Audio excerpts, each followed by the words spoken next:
Hey guys, what's going on? Jebb here, and today we're going to be talking about LitePay. Now, if you followed my channel recently, or just cryptocurrency news in general recently, you will have heard about something called LitePay, and LitePay is essentially going to be a debit card where you're going to be able to spend your Litecoin, instantly convert it into fiat currency so that a retailer will get paid out fiat currency, but you're able to pay in cryptocurrency, and essentially it's going to be a debit card that you're going to be able to spend anywhere that a Visa card will be accepted, a Visa debit card will be accepted, which is pretty much everywhere, so that's a really big deal. Things like that have been tried and tested before. This has been tried with a coin called 10x, which has just slid down here on CoinMarketCap. It used to be up here like up close to 30 or 40. It's down here at 97 right now. Its price has gone down over US dollars in the last like 4 months, so it's not really doing great. Something similar for Bitcoin has kind of been tried, but the fees were higher and it just kind of failed. But LitePay was really looking to be a really good alternative to those two. It was looking to be a really good way for you to be able to spend your cryptocurrency while using infrastructure for payment processing that was already in place with a lot of retailers. But unfortunately, the release of LitePay, which was scheduled for today, which I've made a video about on the channel, link up here.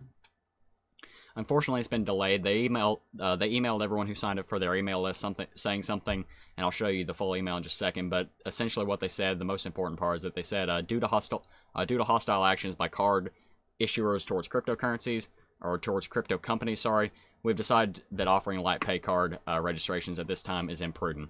So basically what's happened is we've had a lot of banks and we've had a lot of debit card companies and credit card companies, I should say.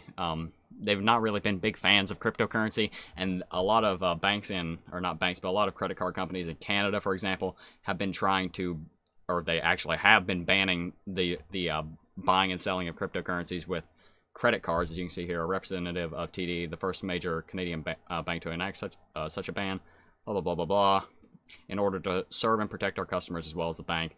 They're basically saying that because cryptocurrencies are too volatile, you're not going to be able to buy cryptocurrencies with their cards. So there's been a lot of pushback from banks and other credit card and debit card companies recently towards cryptocurrency. So that's why LitePay is saying that they're putting this off. Here's or actually that's not the tweet, email rather. Here's the email they sent out.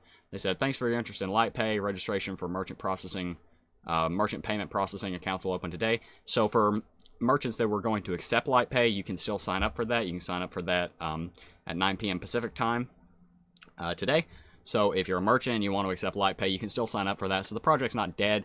They're just delaying it indefinitely until we don't have a date. And not that I know of, but they are delaying it for the time that this is what I quoted earlier, due to recent hostile actions by card issuers towards crypto companies.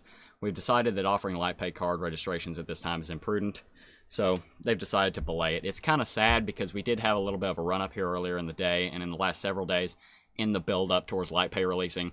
LitePay and the Litecoin Cash hard fork caused a huge rally here. Litecoin was up quite a bit recently because, more than likely because of this card was going to be launching, and this card was going to be a really nice thing. As you can see here, they this guy said in the response to the card being delayed, said, "This blows.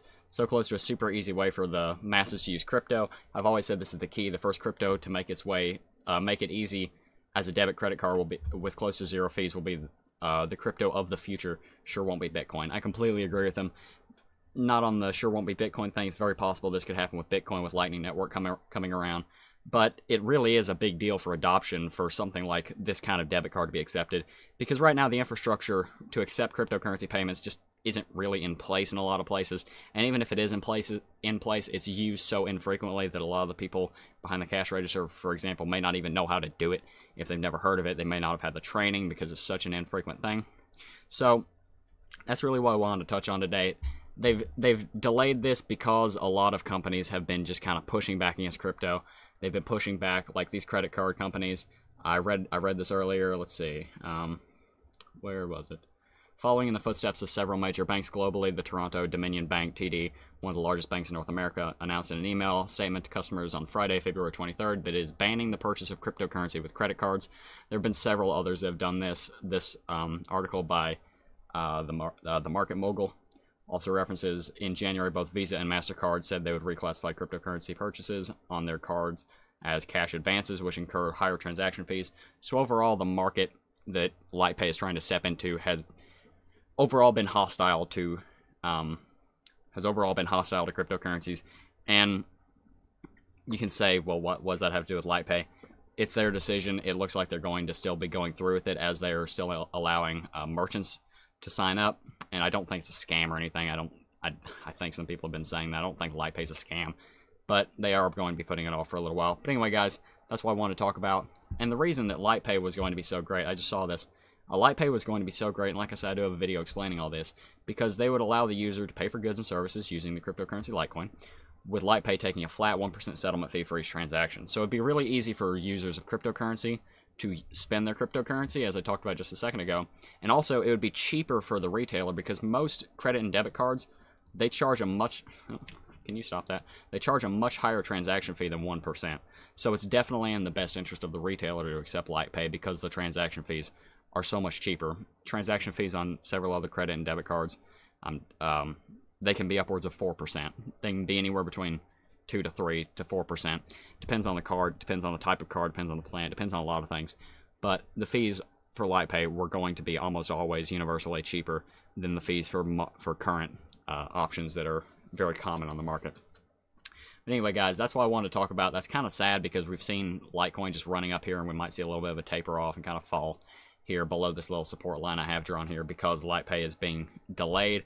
Bitcoin, on the other hand, let's talk about Bitcoin here for a second. Bitcoin just exploded the other last night while we were sleeping. If you're in North America, it just it didn't moon, but it went up about, that was about 7%, I think it was.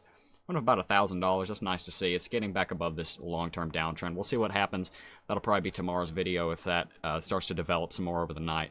So make sure you look out for that. And if you want to see that, you should probably subscribe so that you'll get notifications. You can also hit the bell so you'll get actual notifications rather than it just showing up in your sub feed. But anyway, guys, if you enjoyed this video, thank you all for if you enjoyed this video, please leave a comment in the description. And if you want to join our Discord server, there's a link to that in the description.